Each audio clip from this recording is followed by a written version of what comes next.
Pendengar dan netizen El Sinta, tim ekspedisi El Sinta jelang mudik lebaran 2025 lintas Jawa berada di Tol Semarang. Dan saat ini saya bersama dengan Dirlantas Polda Jawa Tengah, Kombes Pol Sony Irawan. Pak Sony, izin Pak, terkait dengan persiapan Polda Jawa Tengah dalam menghadapi arus mudik seperti apa Pak?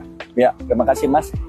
Seperti yang Mas lihat bahwa siang hari ini kami bersama dengan teman-teman dari pengelola jalan tol dan rekan-rekan dari Ditlantas Polda Jawa Tengah, kita bersinergi, kita melaksanakan survei di lapangan untuk melihat secara real kondisi arus lalu lintas dan juga infrastruktur dalam rangka mempersiapkan arus mudik dan arus balik. Ada beberapa hal yang perlu diperhatikan untuk di wilayah Jawa Tengah, bahwa Jawa Tengah ini memang luas wilayah kita 29% daripada Pulau Jawa. Jumlah penduduknya hampir 38 juta. Kemudian kami memiliki 5 jaringan jalan. Dari mulai jalan Pantura, jalan tol, kemudian jalan selatan, jalan tengah, dan jalan selatan-selatan. Untuk mudik, ada 2 yang menjadi prioritas. Yang pertama jalur tol.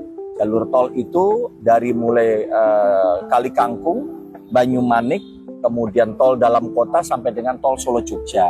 Kemudian untuk arteri, ini adalah Pejagan dari mulai wilayah tol Pejagan di wilayah Pejagan, kemudian Dermoleng, Klonengan, Krupuk sampai dengan Bumi Ayu dan Aji Barang. Ini akan menjadi prioritas juga yang akan menuju ke wilayah selatan. Nah, hari ini kami berada di tol dalam kota dalam rangka menyamakan persepsi dengan rekan-rekan pengelola tol, Jasa Marga. Kita ingin melakukan upaya rekayasa one way lokal. Karena one way lokal ini dilakukan apabila volume capacity atau traffic accounting yang ada di Kali Kangkung mengalami peningkatan akibat kendaraan dari wilayah barat menuju timur, dari Jakarta khususnya mudik nanti menuju ke wilayah timur. Karena akan diberlakukan one way nasional tanggal 27.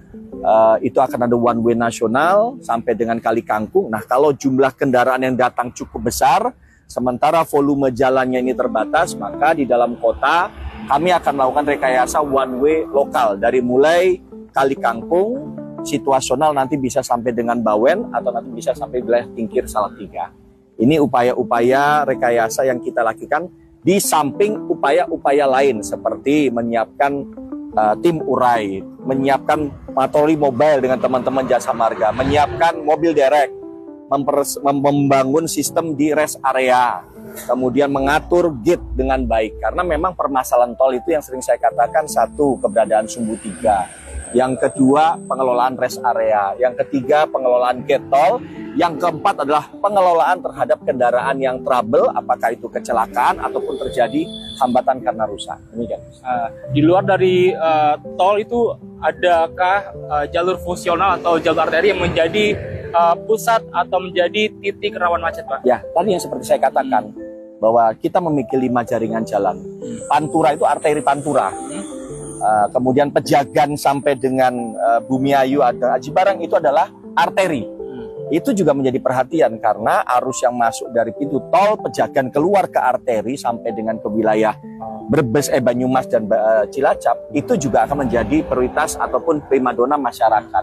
Jadi kita persiapkan dan kita lakukan belanja masalah, mitigasi, kemudian bersama di stakeholder kita membangun kerjasama, kita membuat SOP, tinggal kita aplikasikan di lapangan.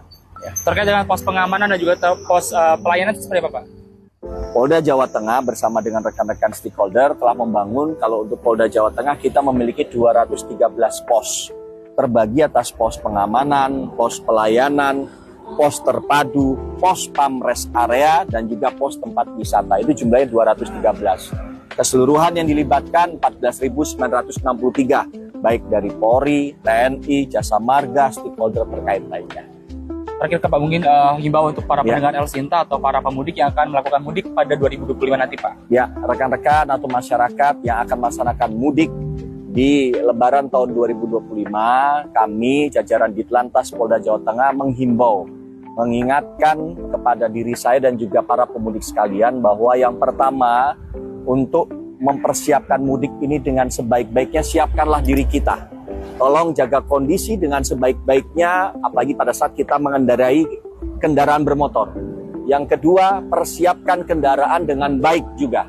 Ya, recheck kendaraan, lakukan servis secara rutin berkala. Jika mengalami hambatan ataupun mengalami kerusakan, jangan dipaksakan.